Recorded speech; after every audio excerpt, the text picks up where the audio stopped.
Este projeto cultural é realizado por meio do Programa Estadual de Fomento e Incentivo à Cultura, o Profice, da Secretaria de Estado da Comunicação Social e da Cultura, do Governo do Estado do Paraná e da Lei Federal de Incentivo à Cultura, da Secretaria Especial da Cultura e do Ministério do Turismo.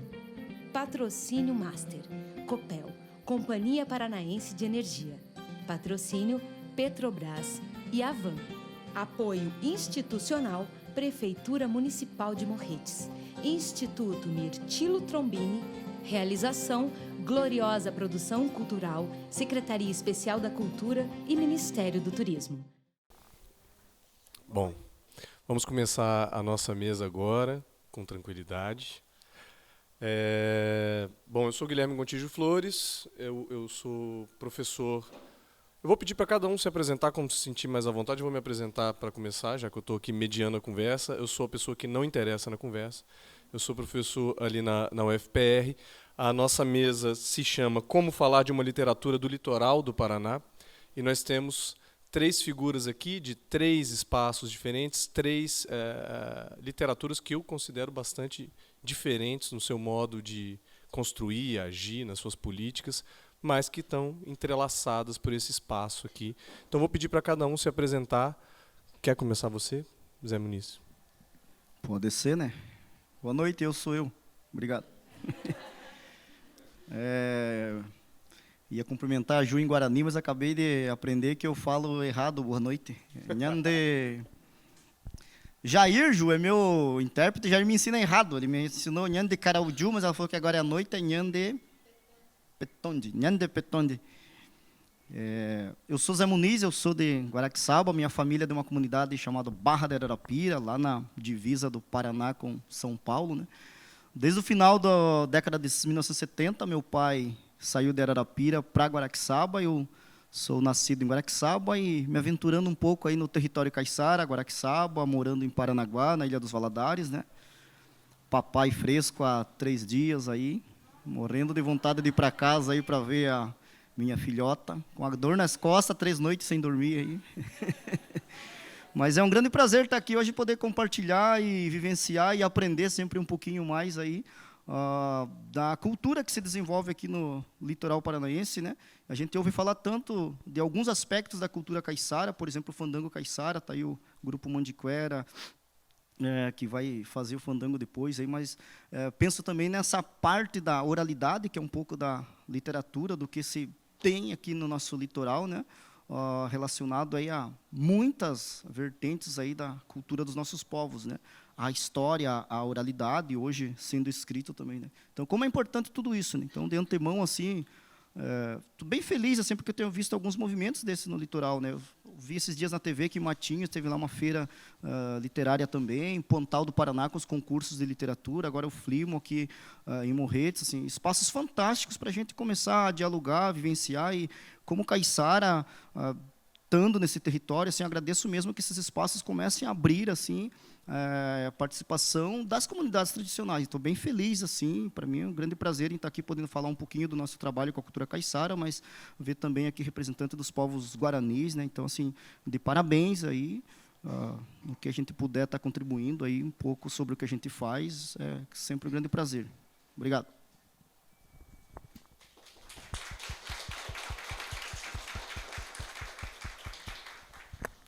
Nia França, você se apresenta também um pouquinho para a gente? Espero que sim. Oi. Oi, gente, eu sou a Nia. Como vocês podem ver, é a primeira vez que eu pego no microfone na minha vida, então, né? Eu tenho 21 anos, eu sou de Paranaguá e sou autora de fantasia e ficção científica, então, sou a diferente do rolê aqui. E, para mim, é uma honra estar aqui para mostrar também que a literatura é jovem, a gente tem escritores jovens da região, e inclusive autores até mais jovens do que eu. É um espaço ainda pequeno para a gente, autoras mulheres também. E eu estou nervosa, mas é uma honra estar aqui de verdade. Eu estava ansiosa para conhecer todos vocês, para mostrar um pouco mais do livro. Até trouxe o livro aqui. Irmandade Sem Futuro, eu comecei a escrever ele com 16 anos e publiquei ele com 19. E, assim, faz pouquíssimo tempo de publicação, então é um livro que está bastante fresco. Eu achei bastante... eu fiquei muito nervosa quando me chamaram para vir para cá, porque eu fiquei, assim, todos os autores são autores locais que escrevem sobre histórias locais e de gêneros diferentes do meu. E ainda é um espaço muito pequeno para os autores de fantasia, no Brasil inteiro, não só aqui. Tá? Se vocês forem procurar fantasias nacionais, vocês vão encontrar ainda muito pouco, pelo menos as que são publicadas.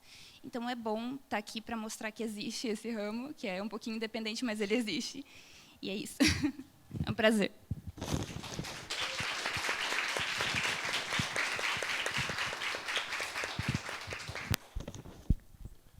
Por último, Juliana Queretiu, por favor, se apresente.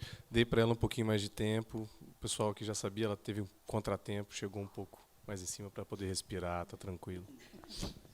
Nhana Putúndio. Tá ligado. Nhana Putúndio. Também. Boa noite a todos. Eu sou a Ju Queretiu. Sou cacique da Tecoá Taquatê, na terra indígena Ilha da Cotinga, em Paranaguá. Peço já desde agora as minhas desculpas. Hoje, acho que a aldeia Tecoá não queria que eu saísse. Então, tive vários contratempos para conseguir sair de lá. A nossa realidade é um pouco diferente, né? Que a gente tem que enfrentar, né, uma trilha, se a maré estiver baixa, para pegar o barco. E teve outros rolês que eu não consegui mesmo sair antes. Eu fiquei bem nervosa.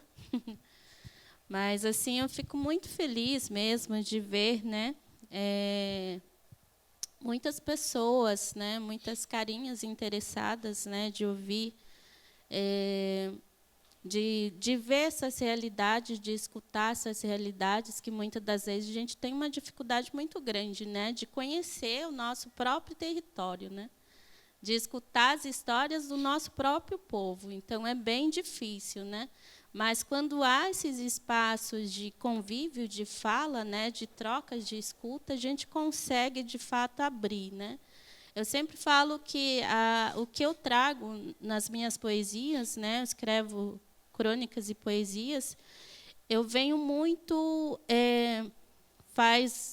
a questão da pandemia me abriu mais isso com muita força, que eu sinto que ela traz mensagens mesmo. Eu falo que a maioria das minhas poesias elas são escritas em minutos.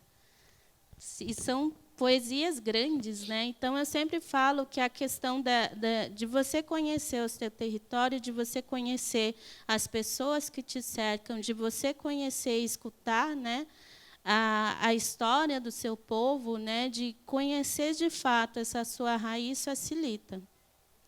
Mas eu trago muito que a questão da história, né, aqui da nossa região, ela é riquíssima, ela é muito importante para que essas crianças que estão aqui hoje, para elas também se entenderem, para elas também se reconhecerem, né, que tem essa raiz firme nesse chão, nesse território, que tem várias e várias misturas de histórias, saberes, né, em todo um contexto, né? Então, assim, é muito importante a gente ter esses espaços mesmo, né?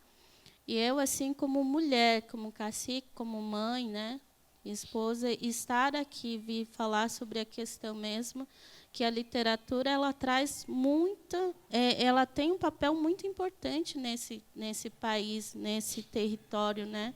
Então, se a gente lê, se a gente procura saber o que há de fato, o que é a sua verdadeira história, o que é a sua verdadeira luta, né, que é a luta desse território, desses povos, né, dessa mistura, isso também abre para que a gente possa se conhecer. Então, isso tem me ajudado bastante assim, na escrita. Pessoas me inspiram, histórias me inspiram, né? às vezes o silêncio me inspira muitas das vezes, né? Que isso me ajuda a me conhecer, né? Me ajuda a caminhar. Então, assim, é um pouquinho do que eu trago nas minhas poesias. Eu falo que são mensagens, né? Que são a ancestralidade sempre presente. Então, eu fico muito feliz de estar hoje e compartilhar um pouquinho do que é essa escrita.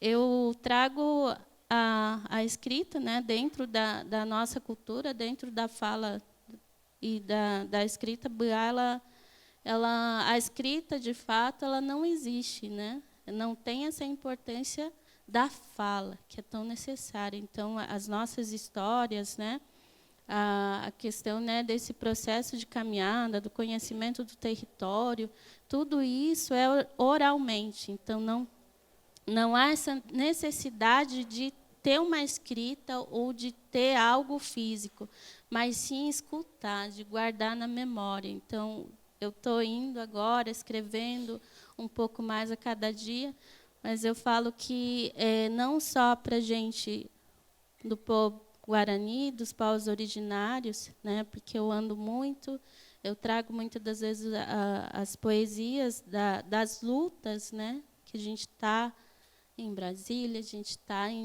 nas ocupações, nesse território que é tão vasto, que é o território brasileiro. Então, isso é uma mistura, né? Isso é a força de toda uma luta, de toda uma história que carrega, né? Que traz muito a questão da ancestralidade, né? Da gente firmar o pé mesmo nesse chão e dizer, olha, eu faço parte desse chão. Sou nascido, sou crescido, estou aqui, meus filhos, netos e assim por diante, né? Então, assim, de abraçar mesmo tudo isso. Então, eu fico muito feliz. Reveté.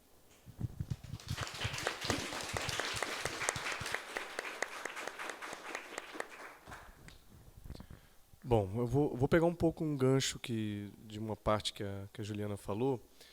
Uma pergunta que eu tinha para vocês, tentando responder o que nunca dá para responder direito, né? Como falar de uma literatura do litoral do Paraná, como se fosse algo que a gente vai resolver. A gente não vai resolver isso aqui, mas a gente vai conversar um pouco. Eu fiquei me perguntando duas coisas que eu queria jogar como pergunta para vocês três responderem de cada um do seu jeito, por perceber uma diferença muito singular em cada um.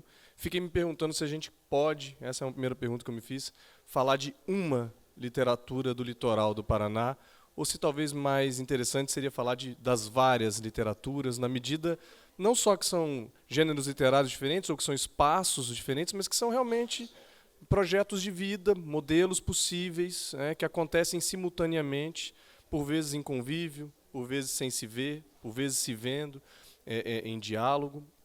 Fiquei me perguntando isso, queria ouvir um pouco de vocês. E, ao mesmo tempo, eu acho que agora que todo mundo ouviu um pouquinho a apresentação de cada um, gostaria de ouvir de vocês, um pouco ligado com isso, como vocês entendem especificamente a interação da obra de vocês com a comunidade. Não com a comunidade só ali do espaço pequeno, mas as possíveis comunidades de diálogo, né? Dentro da cidade, fora do Estado, dentro do Estado. Como vocês sentem essa possibilidade das múltiplas interações? Porque aqui a gente está falando de vários tipos do que a gente pode chamar de literatura, não só do modelo livro único exclusivamente, mas a literatura no sentido amplo, né? Para mim, o fandango faz parte fundamental da literatura. Para mim, as poéticas ameríndias, em geral, fazem parte da literatura, assim como um romance, que é mais tradicionalmente visto como peça literária. Enfim, queria que vocês falassem, já que eu comecei com você na primeira, conversar com uma delas agora, sentindo para falar à vontade sobre esses dois temas, como vocês entendem.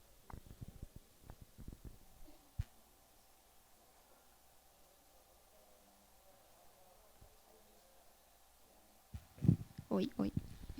A gente estava até discutindo isso, né, antes de começar, sobre justamente a diferença que existe entre os três espectros da literatura aqui.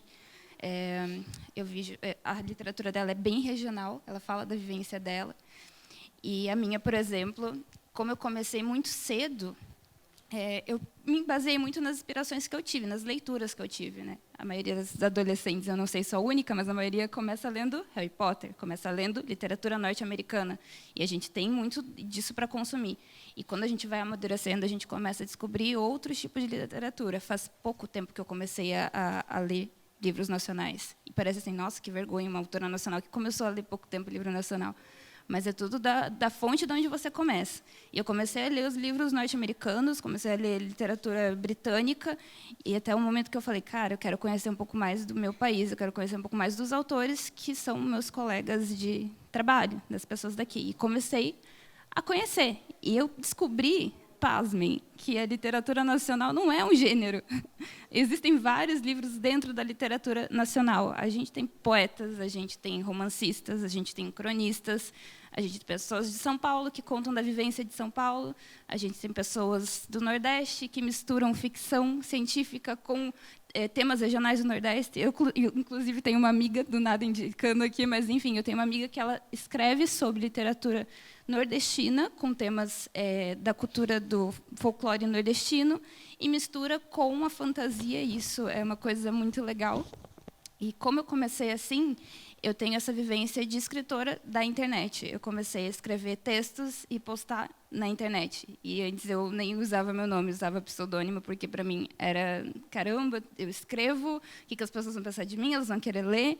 E eu sempre fui uma pessoa muito introspectiva. Então, eu tinha essa, sabe, o que as pessoas vão pensar quando elas descobrirem? Porque a literatura ainda é vista, eu não diria como uma arte marginalizada, mas como uma arte tão abstrata que as pessoas não conseguem ver isso como, sabe, uma profissão. É um hobby, é uma segunda opção, é alguma coisa que você faz para se divertir, mas não é uma profissão. Então, quando você escreve, você não fala que você é escritor. Eu, por exemplo, eu faço letras. Eu sou estudante de letras. Então, se alguém perguntar e eu falar, sou escritora, a pessoa vai falar, tá, mas e qual faculdade você faz? Ou qual é o seu trabalho? É muito difícil a pessoa simplesmente aceitar que você escreve, até porque é muito difícil você viver de literatura, você ganhar por escrever. Então, eu entendo quando as pessoas têm realmente esse medo de assumir a face do escritor. Mas não fugindo muito da pergunta, né?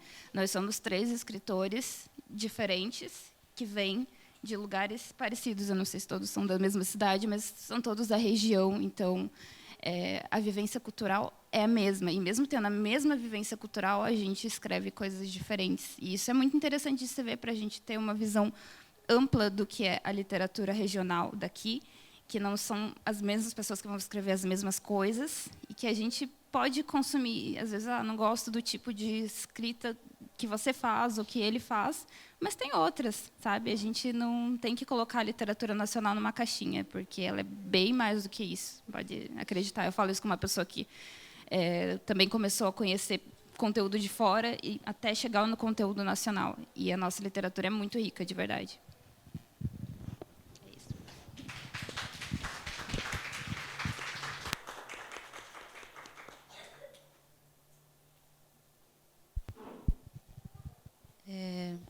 Então, eu sempre penso sobre essa questão mesmo, né, de qual forma que a gente traz, né? Eu sempre entendi, desde a minha, desde do que eu transformo, do que é transformado toda a minha volta, que a literatura ela é feita de vários modos, né? Ela não tem um molde específico do que é a literatura em si. Bom, é o que eu consigo enxergar, né? Então, assim, eu sempre falo, né, da onde que vêm as inspirações, da onde que vem. Eu sempre falo, né, que dentro desse conhecimento tão vasto que a minha cultura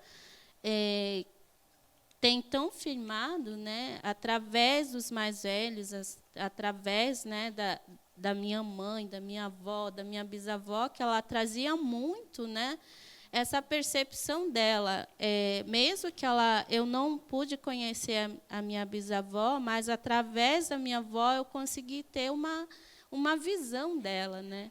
Então eu sempre falo que tudo isso que elas me estimularam muito ela sempre falava, a minha mãe até hoje ela fala, né, que elas não puderam fazer aquilo, né, que elas não puderam trazer, como elas não estudaram, né, como elas não tiveram essa oportunidade, elas me viam, né, nisso, porque elas sempre falavam, né, Querechu, você traz isso, né, e entender que a questão do porquê estudar, do porquê saber escrever, do porquê aprender o português, né, elas me colocaram num caminho muito certo, assim, né, até uns anos atrás eu não conseguia me ver como elas me viam, mas hoje eu falo muito que as pessoas, né, familiares, né, isso me transforma, isso me ajuda também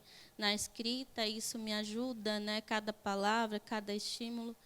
Isso também é literatura, né, que são as lembranças, né, são as sabedorias que a gente recebe através, né, dessas pessoas que passam no nosso caminho, né. Então isso, e uma das coisas que eu sempre lembro, né, que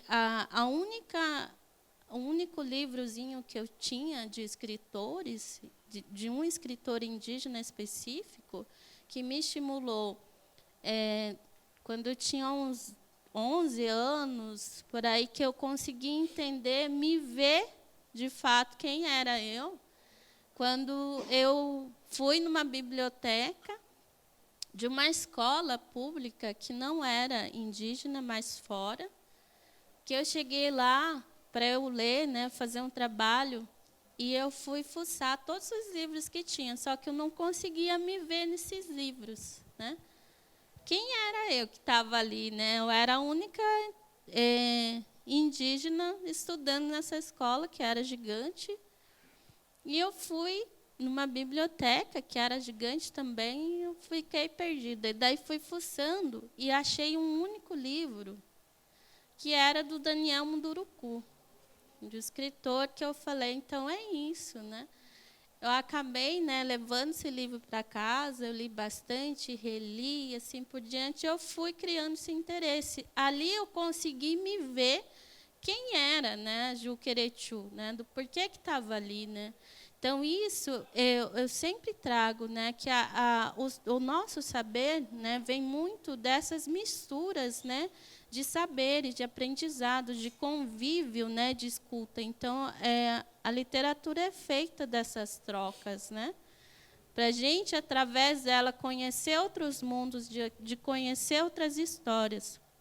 Então isso para mim é de uma riqueza muito grande, né, que estimula todos os dias a querer, né, se aprofundar um pouquinho mais, de escutar o outro, de ler bastante. Hoje eu leio muito, eu sempre busco, né, escritoras e escritores indígenas para que eu possa entender também como indígena, como mulher, como liderança que está ali sempre na frente, de estar ali na luta, de defender um território que é muito vasto, né? De defender uma causa que é de todos nós, né? Então isso é muito importante, isso é muito valioso. Então acredito muito que a literatura é feita de múltiplas sabedorias, de múltiplas culturas que a gente pode sim transformar através de uma escrita, para que a outra pessoa que lê, né, possa também entender um pouquinho de quem somos e de onde somos, né? Então, isso é muito importante, isso é muito transformador do que eu sinto, né? Então, é um pouquinho disso.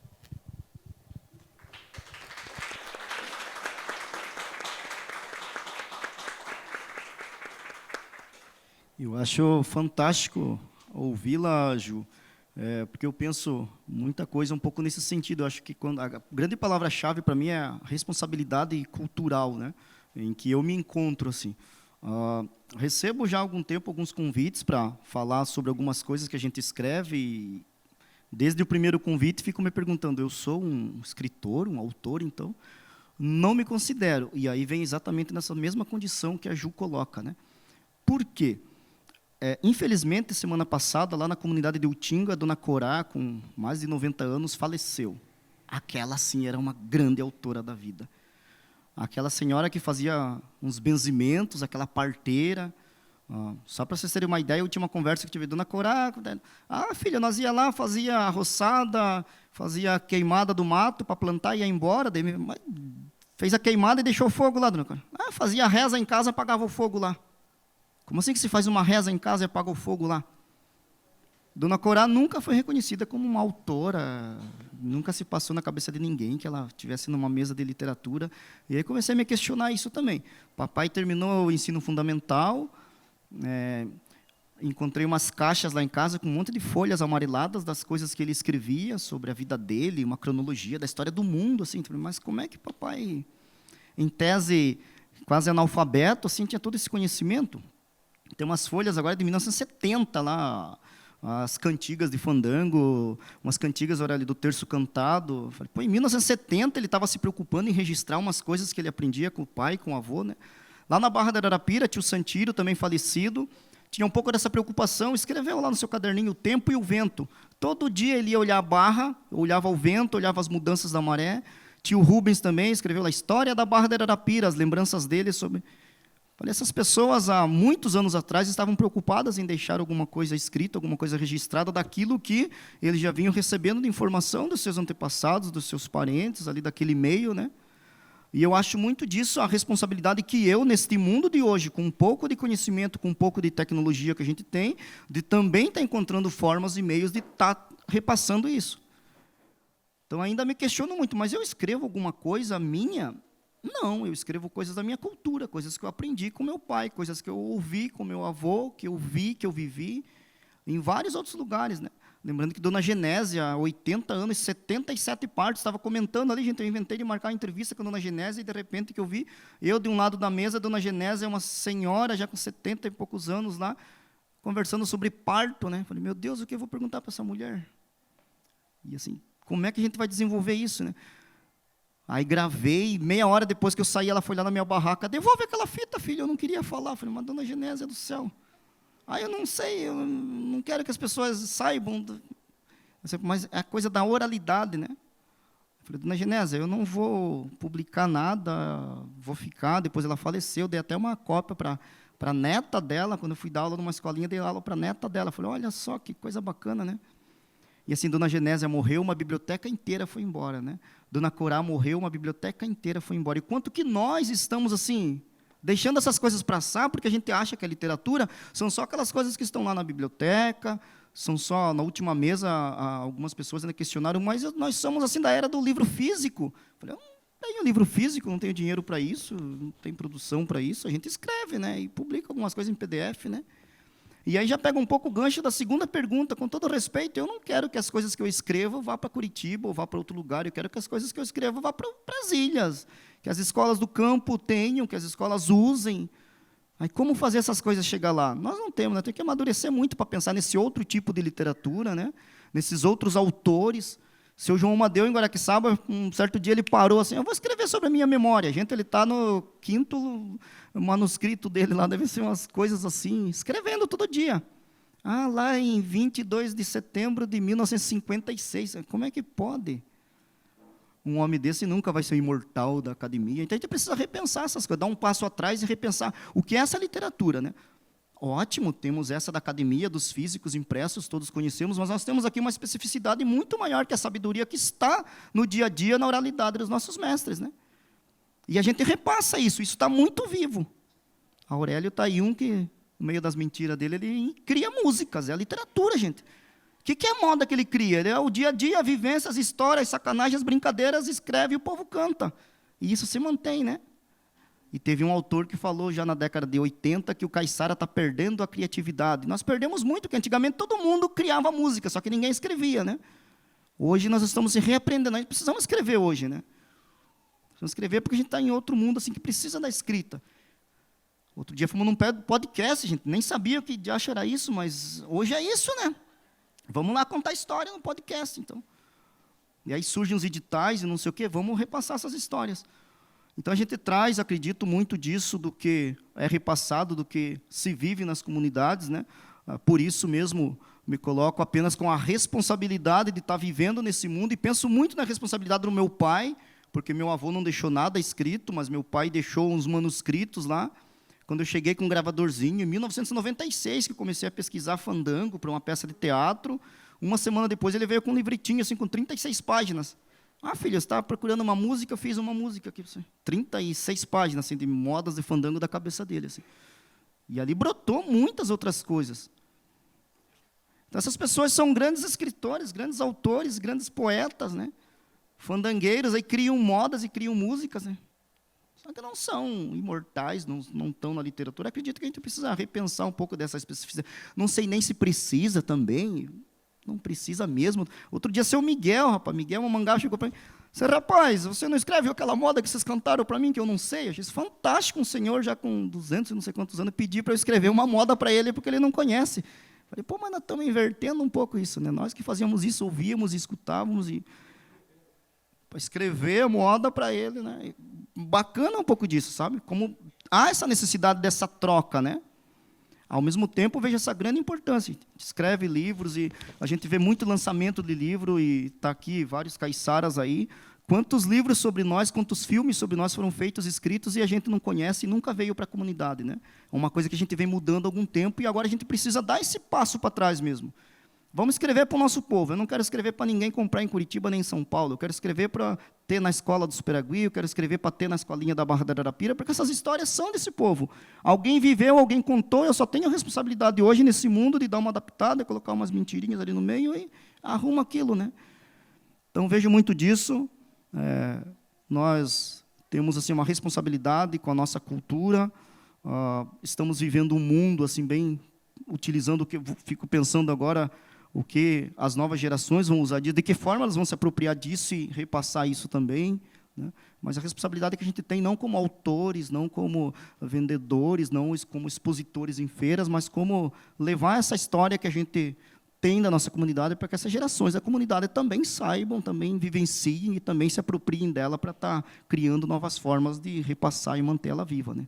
Eu acho que é um passo importante que todos nós precisamos repensar e ver que literatura é essa que nós temos aqui. Quais tipos de literatura, né? E esses trabalhos do nosso povo precisam ficar no meio do nosso povo, né?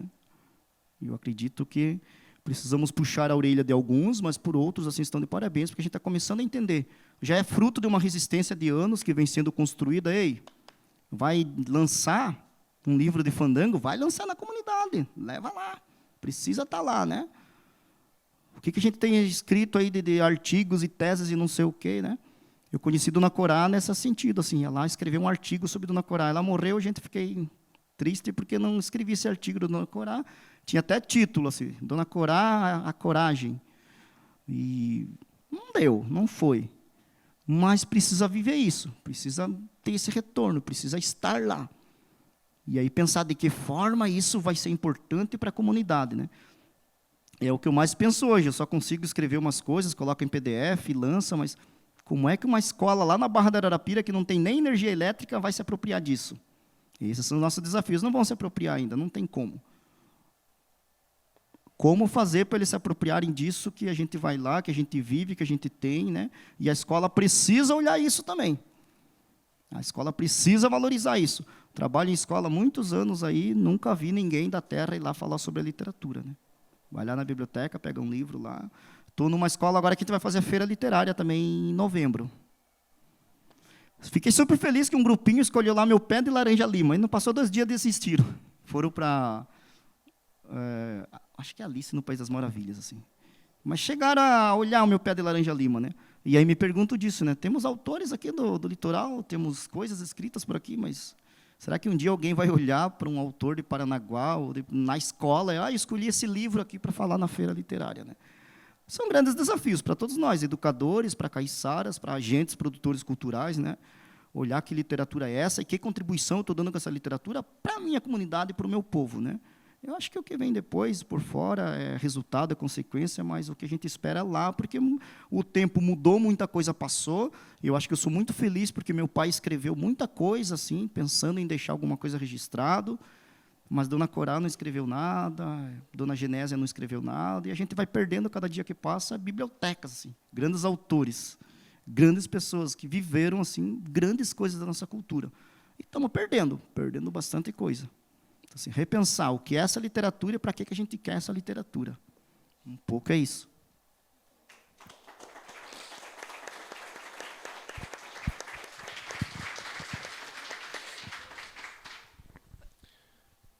Quer falar mais alguma coisa? Posso só comentar Claro. um negócio relacionado com isso que ele falou, que é muito legal a gente ver, a gente deixar de ver a literatura como uma coisa engessada, né?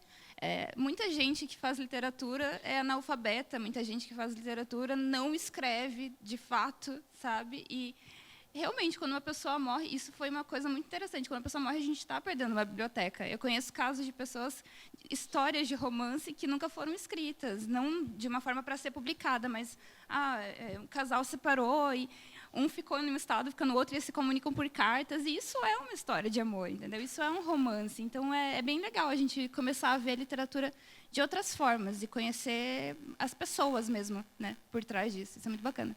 Pessoal, um acréscimo mesmo. Eu vou pedir para vocês lerem ou recitarem algum trecho, ou poema, ou o que quiserem de vocês, mas antes eu queria fazer uma perguntinha rápida para cada um, pensando no que eu pude ler. Vou começar com uma para você, Ju. Eu fiquei curioso, eu li eu não sei se pronuncia Yvitu, ou Yvitu. Lendo os poemas, dá para perceber. E eu também vi uns poemas que saíram, por exemplo, no Plural, no jornal Plural, ano passado. E dá para sentir que os poemas têm uma força de ação política, né? Eles são uma manifestação de um saber, mas também claramente feitos como um modo de ação também. E fiquei me perguntando duas coisas, né? Eu até o momento só conheço esse Yvitu em PDF e queria saber se você tem algum plano de continuar fazendo publicações de modo digital, se tem interesse em ir para um formato livro impresso, por um lado, e a outra eu fiquei me perguntando, você também tem escritas em Guarani? Isso também circula? Fiquei curioso porque eu vi também que você dá aula, eu fiquei com vontade de ter aula, inclusive, mas isso é verdade. Mas, enfim, queria saber um pouco sobre esse outro lado, porque, é claro, está aqui, a maioria das pessoas vai conhecer o seu trabalho escrito em português e ele tem um tipo de ação específico. Mas eu queria saber desse outro lado também. Então, eu comecei mais com crônicas, né? De fato, trazendo todo esse posicionamento mesmo de luta, né? De entender também que, por eu ser mulher indígena, né, muitos, se não for 99% das situações, se eu tenho poucos espaços, né, de fala, de trazer também essa luta, né, do meu povo, né, dos povos originários, né, eu vi, né, nessa caminhada que quando a gente traz em poesias, em cantos, né, em crônicas, isso consegue chegar nos lugares que tem que chegar. Então, ali eu entendi por que das minhas escritas, né? Então, a partir dali, eu fui criando, eu fui, né, me abrindo para receber, né, de fato, né? Então, o Ubuntu, ele se chama, né? Eu falo que são os ventos, né? O Ubuntu é vento. Então, ela vem, né, de uma forma assim mesmo, né? Então, os lugares que eu vou, as pessoas, isso me proporciona a essa escrita. Eu escrevo bastante também em Guarani, tanto é que eu sou professora da língua Guarani para os não indígenas. Eu também dou aula dentro das escolas indígenas, lá dei aula para o primeiro ano, do prézinho para as crianças, e para o 9º ano e o primeiro ano do ensino médio. Então, ali eu convivi também nesses vários espaços, diferentes jeitos, né, de qual forma que a criança recebe isso, né, quando está nesse processo de entender um pouquinho mais, né, do lugar, né, de escutar mais, né. Então, isso da criança de 4 aninhos, de 3 anos, de 2 aninhos, né, de qual forma que eu posso trazer isso também, e já da parte mais jovem, né? Para a gente não existe adolescência. Então, é mais nessa fase ali.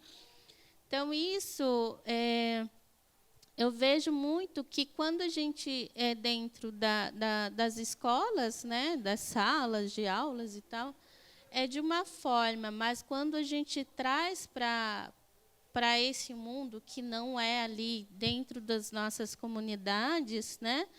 Muitas das vezes eu sinto que tem mais acesso, que daí eu consigo direcionar, né, para a minha comunidade, para a minha aldeia, para a minha cultura, para os povos originários, muitas das vezes, né, o que a gente está passando, o que a gente está sentindo, né.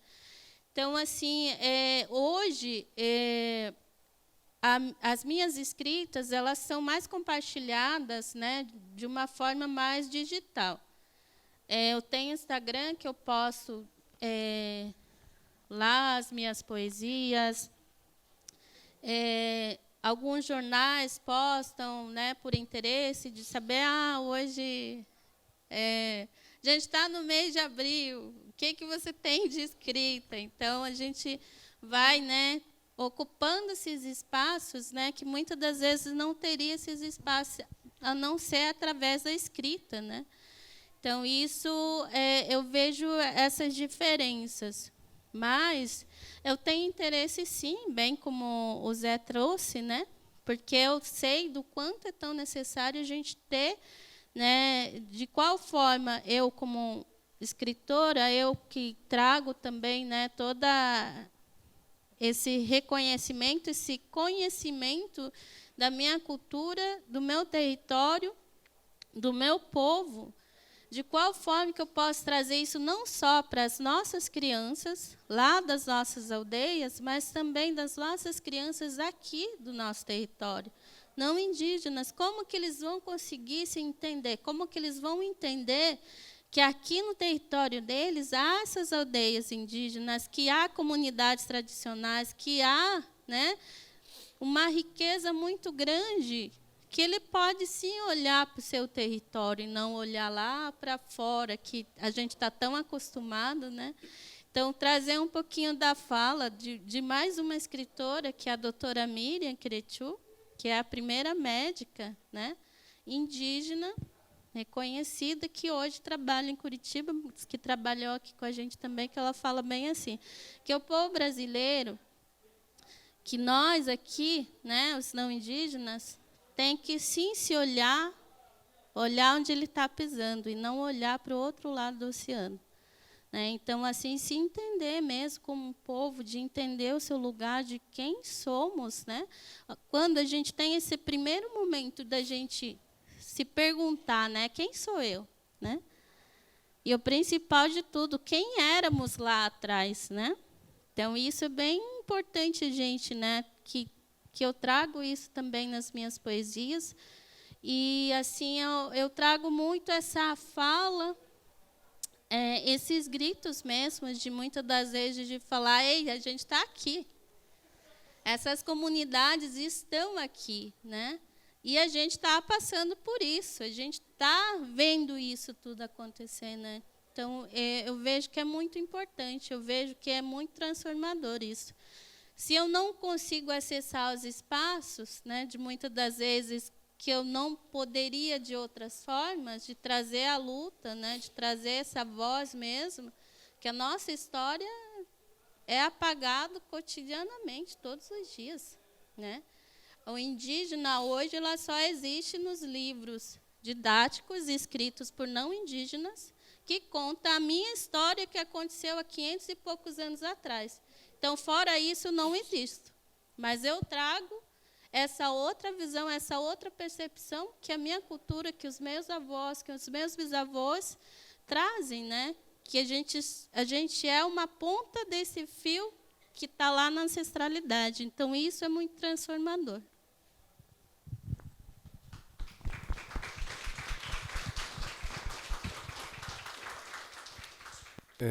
Eu vou amarrar essa sua resposta com uma pergunta que eu tinha pensado aqui para o Zé, que eu acho que tem tudo a ver. Quer dizer, há uma tendência, às vezes clichê, principalmente nos centros urbanos, de imaginar culturas que a gente vai chamar de tradicionais como culturas estanques, né?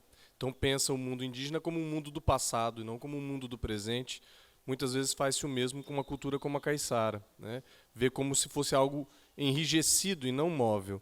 E a pergunta que eu tinha para fazer para você, a partir um pouco da fala que você fez antes, era exatamente sobre esse movimento. Quer dizer, há várias coisas, você mesmo colocou a entrada da escrita, o interesse do seu pai em escrever, o interesse de um senhor que eu esqueci o nome, em anotar o tempo e o vento, mais práticas outras, né, que podem ser passadas ou não. Quer dizer, há um espaço para invenção nessas culturas, né? As culturas nunca estão estanques. A relação com a tradição não é uma relação de prisão, é uma relação de abertura. Eu queria ouvir um pouco também disso. Eu acho que a fala da Ju já abriu para isso, quer dizer, há algo vivo, está usando o Instagram para produzir o poema, o PDF, você está fazendo podcast, livro em PDF também, que ainda vê o paradoxo de como fazer isso chegar, mas a tradição ela é múltipla. Você podia falar um pouquinho disso para a gente? Então, só pensando um pouco do que a Ju colocou, gente, eu sou professor já há uns 10, 11 anos e não existe hoje livro de... A gente trabalha os povos indígenas lá, Ju, sei lá, os Yanomami, tem umas fotos sempre dos Yanomamis. Mostra, às vezes, o MC Bro, que faz uns rap em São Paulo, né? Acho que alguns grupos indígenas, né? Mas, assim, é terrível, gente. É criminoso pensar que em Paranaguá a gente segue as cartilhas didáticas e nunca fala dos guaranis que estão aqui do lado, assim. Não se fala mesmo.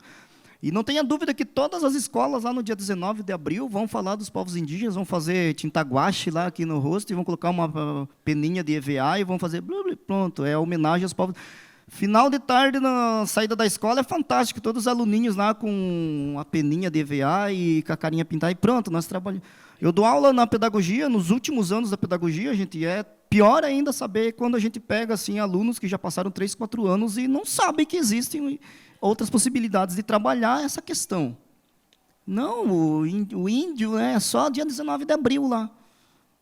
E aí, quando você coloca que existe uma outra realidade, então, assim, volta na questão, a gente desconstrui muito, né? Muitas políticas públicas para livros didáticos precisam ser repensadas, né? E aí a gente está falando de outras instâncias, né? A formação, gente, a formação acadêmica precisa dar uma chacoalhada em muitos professores ali. Epa, aqui, ó, tem guaranis aqui, do lado, né? Então, pensar várias questões que nos articulem essa vivência, esse dia a dia, que precisa ser mudado e transformado, né? Nós temos, assim, todos os dias o contato com os guaranis, gente, nas ruas. Eu lembro quando eu fui no Quaraí-Guataporã com um grupo de alunos, gente, e é fantástico essas experiências. Me lembro até hoje a menina lá, mas o índio tem um celular melhor do que o meu. Eu falei, opa, vamos pegar esse ponto. E não pode. E a gente está tão acostumado a pensar naquilo que o livro didático mostra, que é lá os Yanomamis, os seus rituais e as pinturas, né? Mostra os Pancararu em São Paulo, olha aqui, no centro urbano, né? Grupos indígenas mantendo sua tradição, e aí? O indígena está lá, no Tecoá, está aqui na cidade, é ou não é? Como é que vai? Como é que faz tudo isso, né? Então, a gente precisa criar isso, criar desafios. Há muito tempo eu já venho colocando que eu acho que a forma como a gente trabalha a cultura caiçara nas escolas, eu mesmo, na minha cabeça, venho repensando muito isso. A gente foi muito de ir nas escolas, fazer uma apresentação, e 40 minutos, e tirar foto, e diretora dança, e professor dança, e o grupo vai embora, e só vai voltar no que vem, nunca mais vão se falar em fandango. E eu me lembro uma professora de língua portuguesa que falou, professora, eu não gosto de trabalhar fandango, porque eu não gosto de fandango, eu não sei dançar. Eu falei, a senhora acha que fandango é só dança? Que pena. E aí, gente, o quanto que o núcleo, o quanto que a Secretaria de Educação está repensando nessa formação para esses professores, nesse sentido. Fandango não é só dança. Eu fui na escola da Ilha do Amparo, recentemente, a fazer uma oficina sobre cultura caiçara, mas eu ia sozinho, eu falei, eu não vou dar uma oficina de fandango, como é que eu vou tocar, não sei nem tocar, dançar, ensinar, sei lá, vamos lá ver o que sai. E eu levei uma lenda que nós temos, que é a lenda do Tangará.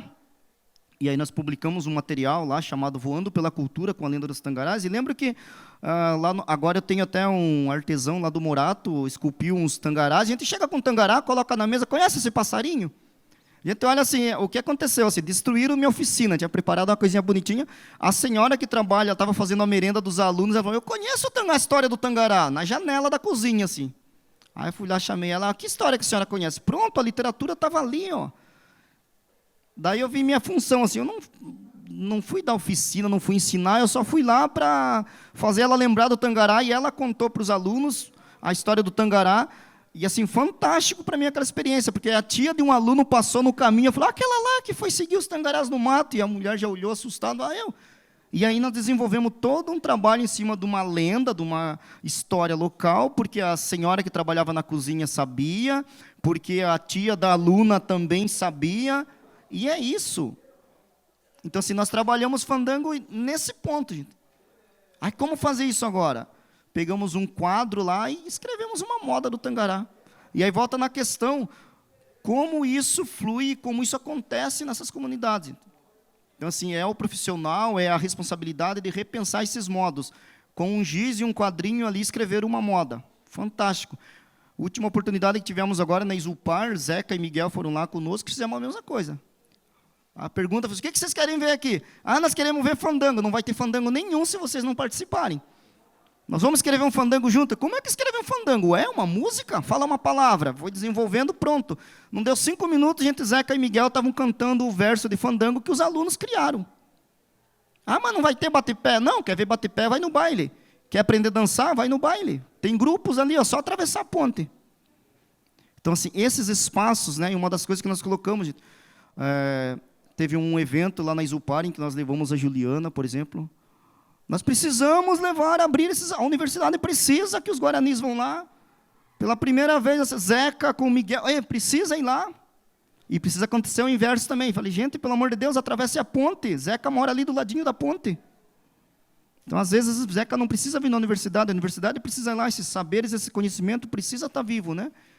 Aí, infelizmente, para isso acontecer, a gente tem que ter mudança assim, de muitos paradigmas, de muitas coisas, de órgãos e secretarias, né? E pensar em novos programas de livro didático, pensar em reduzir orçamento e dinheiro no bolso de alguns, e aí não tem muita gente preocupada com isso, não. Só acredito muito nos novos profissionais, e por isso é muito importante esses eventos, para que a gente comece a repensar isso tudo, né? Como é que eu posso contribuir com a minha cultura um pouco, né? Eu estou há 2 anos, gente, tentando organizar, por exemplo, uma coisa que tenha significado para mim, enquanto professor, para os meus alunos e para a comunidade indígena ainda. Toda vez que eu encontro o Ju, eu ainda vou lá, eu ainda vou lá. Mas ainda não achei esse fio condutor. De que forma eu posso ir lá e não repetir aquilo que nós fizemos há 500 anos e fazemos todo dia, né? Que é muito fácil levar 20 alunos, desembarcar, tirar foto e achar legal e voltar para casa e acabou, né? Como é que se constrói isso? Infelizmente, nós não estamos preparados ainda para isso, nós falamos, debatemos, mas nós não estamos construindo muita coisa nesse sentido, né? E aí não apenas com a cultura dos povos originários, com a própria cultura caiçara, né? Nós não estamos, volto a dizer, quantos artistas, autores e não sei o quê, escrevem. Gostaria de conhecer uma jornalista que escreveu, agora eu sou casado e tenho um filho, mas há uns 10 anos atrás ela escreveu, o Zé Muniz, apesar de muito franzino, tem muita responsabilidade, cuida sozinho do pai, cria sozinho o seu filho e ainda sustenta o pai. Meu Deus do céu, gente. E aquela, sim, era uma jornalista, era uma escritora, tinha todo um nome, todo um currículo. Mas que grande bobagem aquela mulher escreveu, que até hoje o papai me sustenta. Então, se pensar nesse respeito a isso tudo, gente. Não no respeito apenas como se escreve, mas no respeito como se coloca todas essas coisas, nessa interação. Não há um diálogo se você só vai colher e vai embora e faz e deixa e leva, né? Então, não existe mais essa questão de chegar, eu vou lá, faço uma apresentação ou faço uma exibição e está certo. Precisa de mais interação, de diálogo. O que é que está se precisando lá? Como é que nós vamos construir isso? Ano passado, estava num trabalho com o IFAM, por exemplo, e surge essa questão, assim. Que adianta a gente fazer um trabalho aí para a universidade e ver, gente? Tem que ser um trabalho para a comunidade. E aí a gente chega num denominador comum quando a gente começa a discutir essas questões. Estamos lá num processo. Então, nós precisamos dar formação para os nossos professores para que eles trabalhem o patrimônio cultural que tem lá. Só que ele precisa de formação, ele precisa de material, ele precisa de acessos.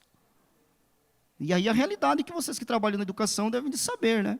Tem curso de formação? Tem, todo semestre. Eu faço lá 16 horas de formação. A gente já fiz 16 horas de patrulha escolar na escola. A minha escola não tinha patrulha escolar. Eu fico me perguntando, mas para que eu fiz aquela bobagem, né? Fiz lá 24 horas de escola ambiental.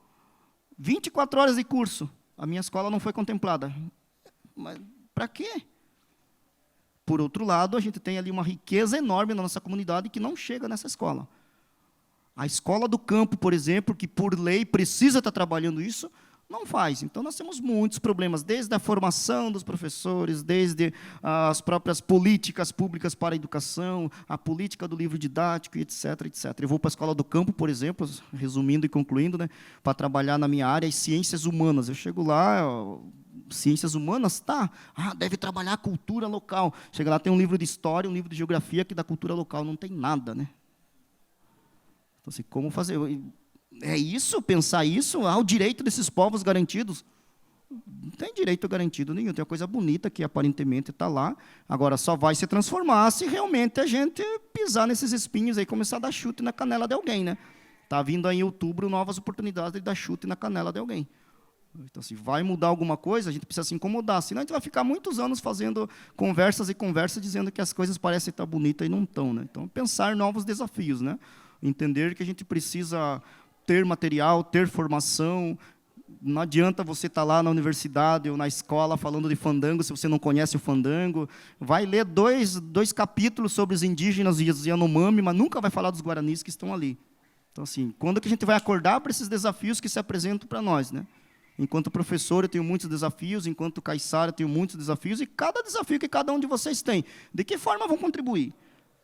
Vou apenas ficar ouvindo e achar que é legal, que é interessante. Também dá, é a escolha de cada um, mas a gente pode, de repente, estar pensando novas possibilidades. Aquela professora que falou que não gosta de fandango porque não gosta de dançar, ela nunca entendeu o fandango, porque nunca foi apresentado para ela um fandango que desse essa possibilidade de pensar que, na matéria dela, língua portuguesa, ela poderia, por exemplo, trabalhar a criação de verso. Não precisava dançar, não precisava tocar e nem nada, né? Então, se pensar de outras formas, né? É isso.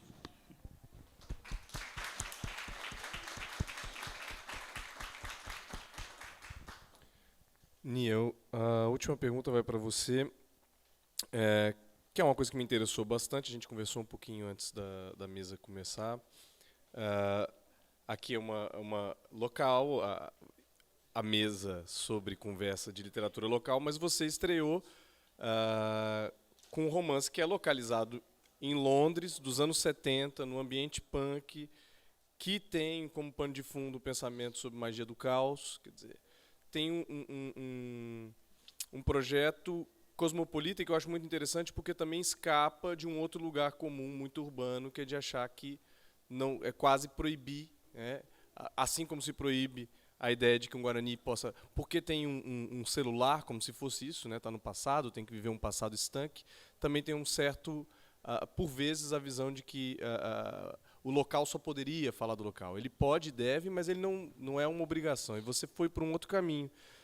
Mas, ao mesmo tempo, quando a gente conversou, você falou, né, de uma parte da sua vivência aqui que atravessou a produção do livro. Eu queria que você falasse um pouco para o pessoal e falasse sobre o que você está produzindo agora, o que você tem escrito nesse momento. Então, trazendo para o lado do romance, que é o que eu escrevo, romance no sentido romance, no gênero romance. A gente estava conversando justamente sobre isso, sobre a localização. As histórias que eu escrevo, na maioria das vezes, são de outros universos. Então, é interessante a gente conversar também sobre não limitar a criatividade do autor a uma coisa só. E eu comecei a escrever justamente consumindo conteúdo de fora. E quando a gente pega um autor famoso de fora, a gente não questiona aonde ele está e o que ele está escrevendo. Os autores norte-americanos, às vezes, escrevem sobre outros planetas, sobre outros estados, sobre outros... E por aí vai, e ninguém vai limitar isso. Mas, às vezes, aqui o autor brasileiro está escrevendo, sei lá, ele inventou um país, ao invés de falar sobre o próprio país dele, a gente tem que exaltar assim, a cultura brasileira. Só que a gente também tem que entender que o autor ele tem a sua criatividade. Ele pode inventar Nárnia, ele pode inventar Hogwarts, ele pode inventar enfim, sabe? E isso é muito importante da gente saber também que a gente pode conhecer várias outras culturas através disso, a gente pode inventar vários outros mundos. E no meu livro, como ele deu uma pequena introdução, se passa na Londres dos anos 70 e fala sobre a cultura punk. Por que a Londres dos anos 70? Porque a cultura punk basicamente começou na Londres dos anos 70. Então, eu estava inserindo os personagens no lugar que tinha a ver com a cultura deles. Não adiantava eu pegar isso e transformar numa coisa que não era para ser. Assim como a Tropicália é do Brasil e não fazia sentido você pegar personagens de outro lugar para inserir isso. E na história, a gente fala sobre tudo, sobre a juventude. O personagem é um personagem bastante niilista. Ele não acredita muito no mundo aqui, ele é bastante introspectivo, assim como eu. Então, ele vai por outros caminhos para descobrir isso. E quando eu introduzo a magia do caos, que é uma magia real, a magia filosófica do caos, eu pego elementos da ficção científica e misturo com a magia. Então, é uma grande viagem mesmo, sabe? Quando você vai ler o livro, você vai ver que é uma grande viagem. E eu não sei nem por onde explicar isso. Muito da história se passa dentro da cabeça do personagem. Ele é um personagem que ele é viciado, então a gente já tem muito do que é real, do que não é real ali.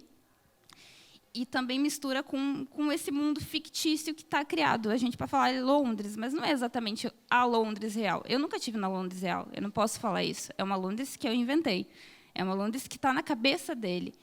E isso é muito interessante da gente ver, que os autores eles têm essa liberdade criativa de pegar algo que existe e misturar com algo que não existe, e misturar culturas, e misturar universos, e falar sobre coisas da realidade através da ficção.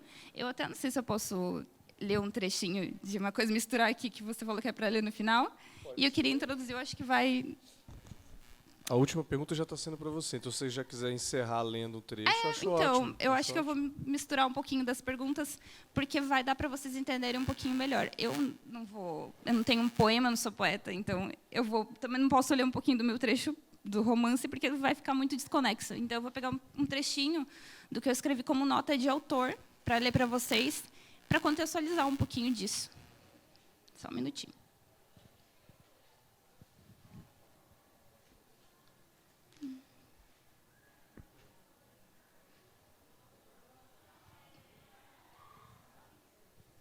Tá abrindo, gente.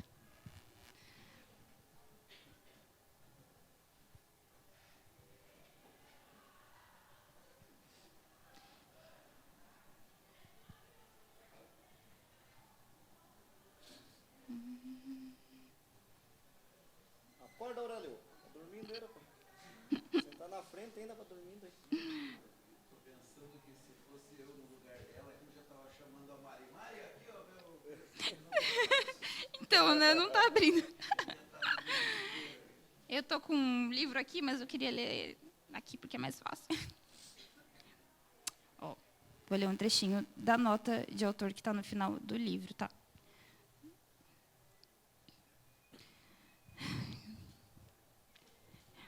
Primeiro de tudo, gostaria que soubessem que eu levei 3 anos para planejar e concluir essa história. Eu comecei a escrever com 16 anos, gente.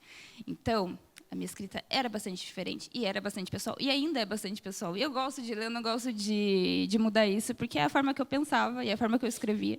Então, eu acho bacana. 3 anos de muito estresse, muito choro e muitas teorias malucas que fazem sentido só na minha cabeça. Sim, minha nota de autora não começa com agradecimento, começa com reclamação. 1000 desculpas, mas eu vou me explicar. A Irmandade Sem Futuro, a princípio, era uma ideia. Não necessariamente um livro, mas uma pequena centelha abstrata de ideia. Desde os meus 9 anos, eu tenho certeza que eu quero para a minha vida. Para ser sincera, essa é a única coisa que eu tenho interesse em fazer. Pode parecer charmoso e até símbolo de intelectualidade querer ser escritor, mas na vida real as pessoas não te acham inteligente por sonhar com isso. Elas te acham um sem futuro. Talvez você até entenda o que eu quero dizer. Se entende, sinto informar, mas você também é um sem futuro. Faz 10 anos que eu convivo com... Beleza, você gosta de escrever, mas qual profissão você quer seguir? Ou você sabe escrever, você escreve como hobby? Por favor, não seja essa pessoa. Sem futuro é o que eles dizem. Pois é, a Irmandade Sem Futuro somos nós. Por trás de toda a mitologia e todas essas loucuras extrafísicas típicas de uma ficção científica, eu queria compartilhar com as pessoas o meu ponto de vista sobre o vazio existencial. principalmente nessa fase tão conturbada que é a juventude. Não a adolescência em si, mas a juventude, período de transição com a vida adulta, onde você é obrigado a amadurecer e se descobrir de uma hora para outra. Agora imagine um mundo caótico, com moral duvidosa e jovens com psicológicos tão frágeis tendo que lidar com tudo isso. Nenhum deles tem um propósito de verdade. Todos eles com sentimento à flor da pele. Tudo muito intenso. A única coisa que eles querem é ouvir música até o amanhecer. Pode parecer legal, mas depois de um tempo se torna vazio, só vazio.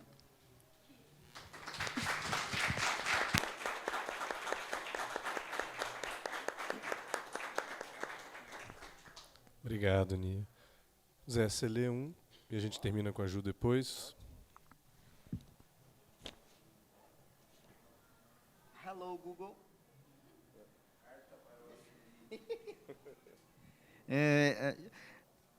Vê, saiu mesmo, rapaz.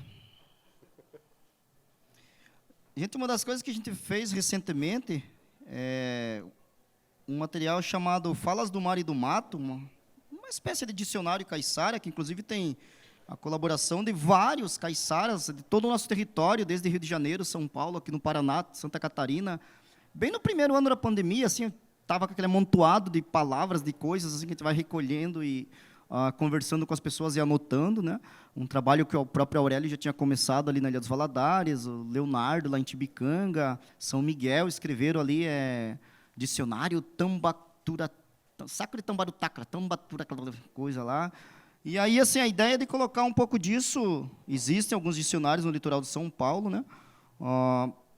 E aí reunia a colaboração de vários caiçaras, não lembro quantos foram agora aqui, né? Mas aí anotamos várias coisas. Eu queria só compartilhar uma receita assim que eu acho fantástico para quem quiser viver durante muito tempo, assim, para atrair sorte e tudo mais, né? É uma receita que vem da comunidade quilombola chamada Rio Verde, ali na região de Guaraqueçaba, tá? Só construindo assim o cenário disso, né? Na Sexta-feira Santa, todo mundo que é cristão sabe que na Sexta-feira Santa a gente faz lá jejum, né? Não come, é só a canjiquinha meio-dia, assim, eu passo o dia inteiro com a barriga roncando e não sei o quê. Na comunidade do Rio Verde também é assim, fazem a canjica meio-dia, mas eles têm umas coisas mais especial lá, que é o amargoso. Em alguns lugares chama de tranca-rua, de fecha-corpo, que é para te dar imunidade contra a picada de cobra e sorte para o resto do ano ali, tá? E aí, gente, é fantástico. Sexta-feira Santa, os homens, antes do sol nascer, vão para o mato retirar umas raízes, enquanto as mulheres já estão lá preparando lá, e todo um grande preparo. Então, meio-dia, depois da canjica, todo mundo vai tomar um copinho de cachaça do amargoso. E o nome é amargoso porque realmente o diacho é amargo. Barbaridade. Seu Genésio Viana, que é um senhorzinho, que inclusive estava doente até esses dias, nem sei se espero que ele tenha melhorado. Seu Genésio Viana deu uma receita do amargoso. Anotem aí para vocês não perderem, tá? Quem quiser viver um pouco tempo, tá? O amargoso leva capitil, o alho, arruda, raízes de guiné, betaru, capiá, fedegoso, acompanhado de raspas de milome, chifre de veado, espória de arraia, bico de macuco, pica de coati, pata de anta e do focinho do porco. Pega tudo isso, mistura, e aí você vai ter lá o dito do amargoso para você tomar um copinho só na Sexta-feira Santa. Aí, Sexta-feira Santa, você está ali, o resto do ano está garantido que Olha, parece brincadeira, mas tem várias histórias na comunidade em que as pessoas levaram picada de cobra, e todo mundo que conhece Guaraqueçaba sabe que não dá tempo de chegar no hospital e ninguém morreu por conta do amargoso. Agora eu fiquei pensando como é que ele traduziu pica de coati. Ai do céu. Sabedoria da comunidade, tá? A gente só repassa e... Bom, aqui não acrescentei nada, só isso mesmo. E é amargo. Nós fomos num fandango um dia, rapaz, não tinha cachaça, da mulher falou, só tem amargoso, mas nós vamos tomar. 8 litros nós matamos. Olha, gente, nós estávamos fedendo alho durante 3 meses. Pelo amor de Deus. Vou viver, por isso que estamos belos desse jeito. E aí, encerrando, Aiveté. Aiveté. Ju, por favor.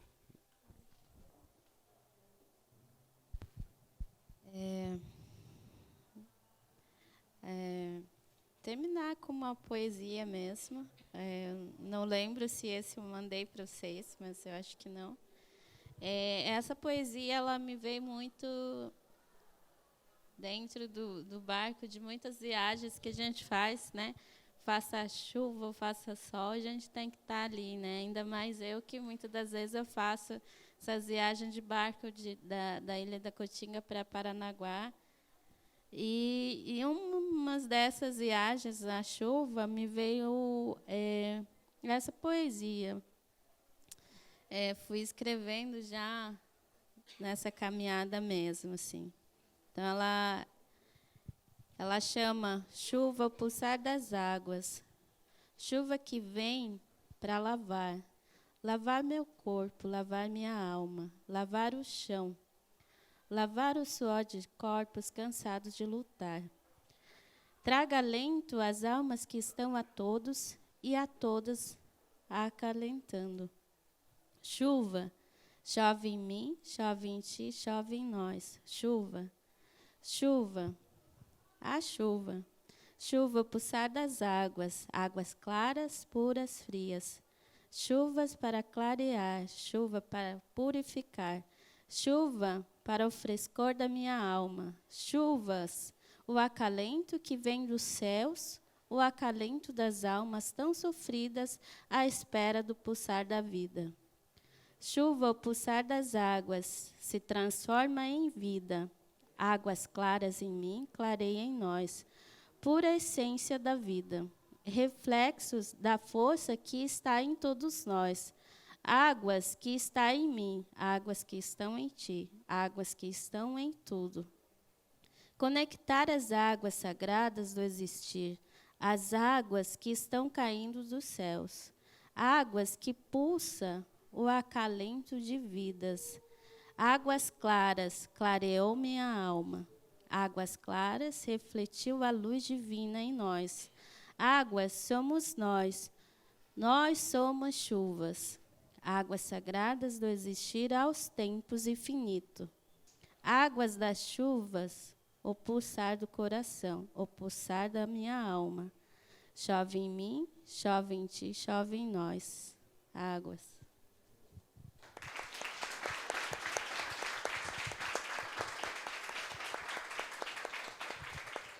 Esse poema veio muito assim, né, nessas reflexões que eu sempre faço nas minhas caminhadas.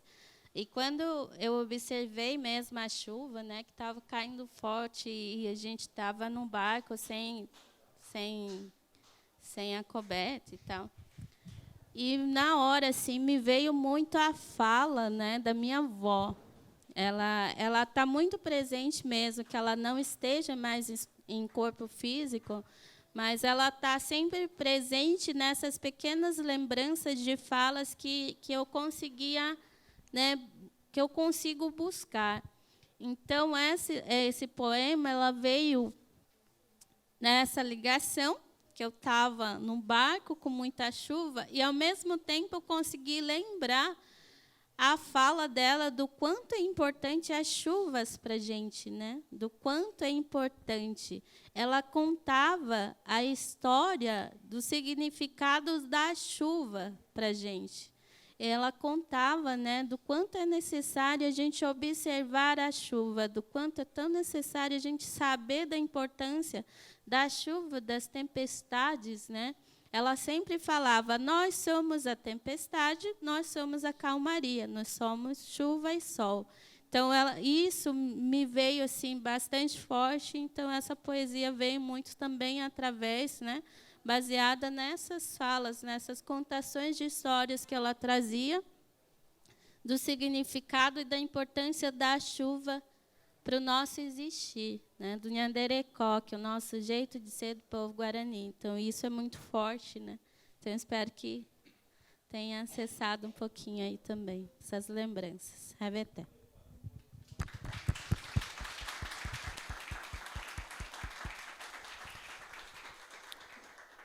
Zé, Nia, Ju, vou agradecer por todos aqui. Eu acho que a mesa foi incrível, que a gente pôde ouvir de vocês, aprender com vocês. Eu acho que é melhor não abrir para perguntas dado o horário e os compromissos, mas eu vou sugerir que vocês façam perguntas diretamente a eles ali, pegando pelo corredor assim que a gente acabar, enquanto o fandango se prepara para começar daqui a pouquinho. Boa noite.